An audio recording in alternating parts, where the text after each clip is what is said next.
বন্দে পুরুষোত্তম। সবাইকে রানন্দিত জয়গুরু।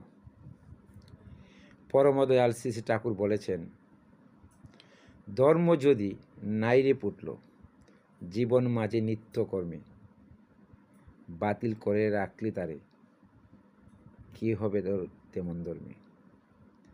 আজ আমাদের অহং এত বেশি যে আমরা কাউকে সহ্য করতে পারি না।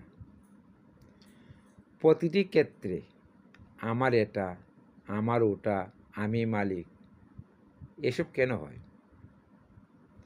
ইষ্টের প্রতি গভীর টান বা ভালোবাসা না থাকার জন্য।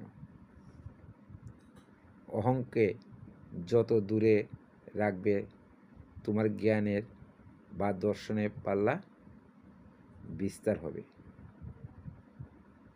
তাই আমাদেরকে অহংকার থেকে মুক্ত হতে হবে।